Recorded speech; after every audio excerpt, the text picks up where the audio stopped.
Sizwe Nxasana started out his working career creating the first black-owned audit firm in South Africa. Then he ran Telkom for about 8 years before moving to the First Rand Group. Then he decided he wanted to make an impact on education and ended up running, for a while at least, the National Student Financial Aid Scheme. And then suddenly he left. Today we speak to Sizwe Nxasana wearing a different hat. This time it is for another impossible acronym, from NSFAS to ISFAB. But essentially you're doing the same thing, but in a private capacity rather than a state capacity. I want to get to that in just a bit. But why did you leave NSFAS? Well, I covered that ground in August when I left, because, there were just a lot of things, I guess, especially emanating from the mandate of NSFAS, which is really great.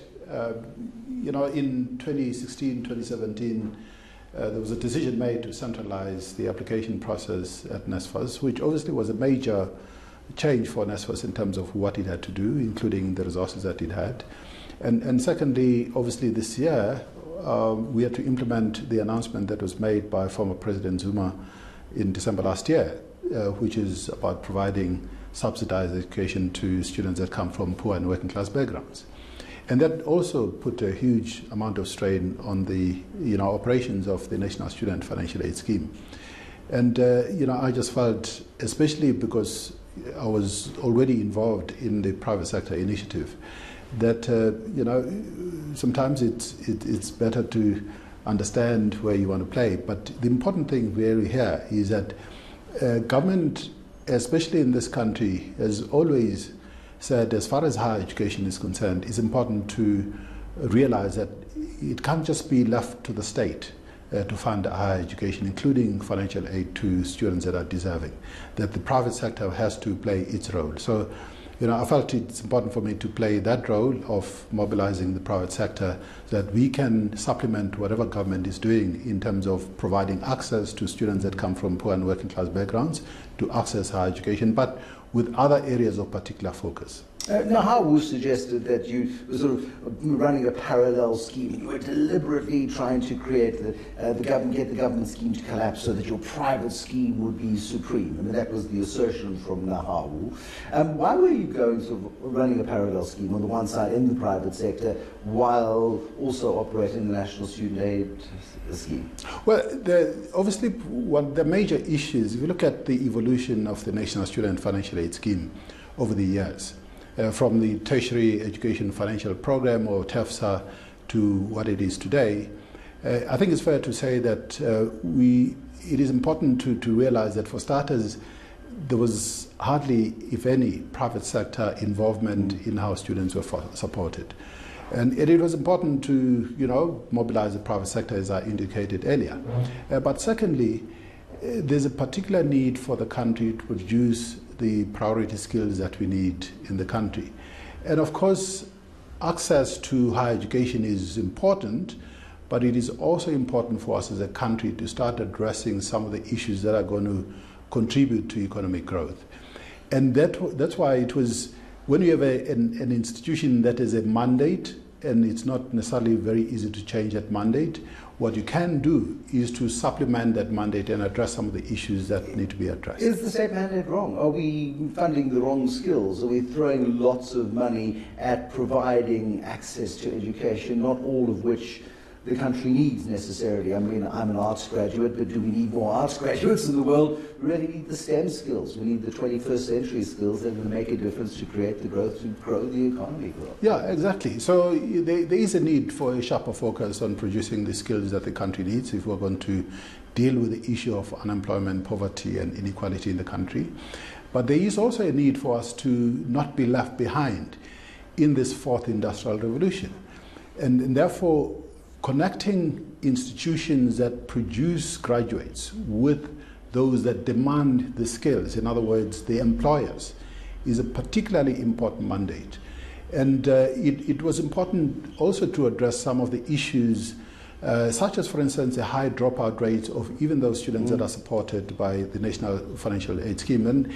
And Cabinet approved that we could run, the pilot, which was private sector funded, which is ISFAB, So everybody knew what was going on, so it's not as if... But it feels that there was a fair amount of frustration, certainly. I mean, it must have been frustrating. Here you are, you've just taken over the financial aid scheme, then you're asked to change the application process, and as you're busy integrating that and getting that sorted out, the next thing you get a hand grenade thrown into the room and told, oh, by the way, from next year, which is January this year, you were told in December, you need to start providing funding to anybody who is deserving of it and who needs it. Off you go, do that job. I mean, were you it's the ultimate hospital pass? Do you feel as well, jobs in state-owned companies or in state-owned entities are always really challenging.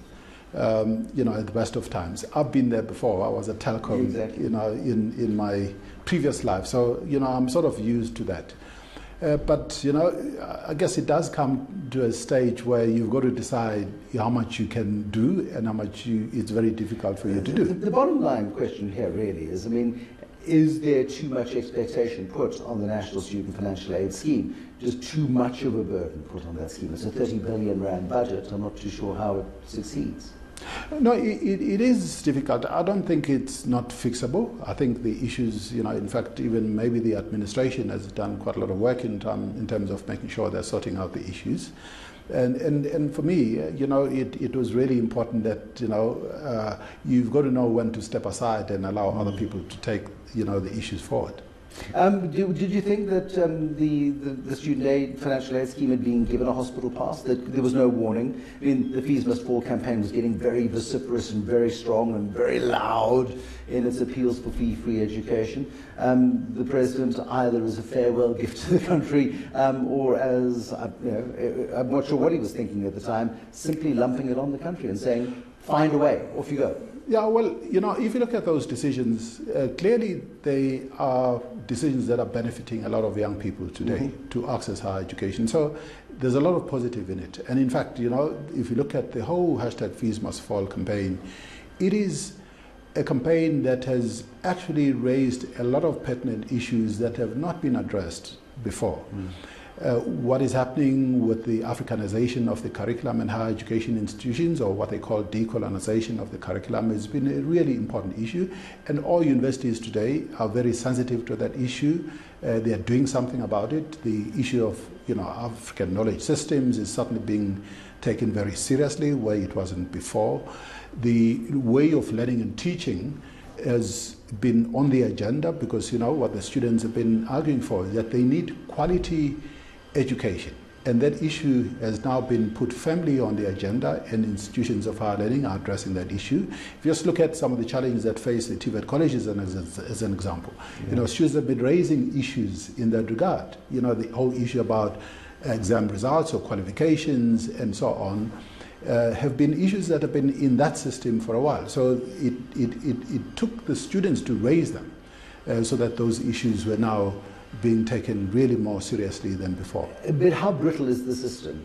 Can the system be sustained in terms of the financial burden that's been put on it, the huge requirement in a country as unequal and as unfair as South Africa has been for so long, and this deep desire and need to rectify the wrongs of the past, to have this deluge of need put on a system feels like we may be undermining the long-term sustainability of the system. No, the system is fixable.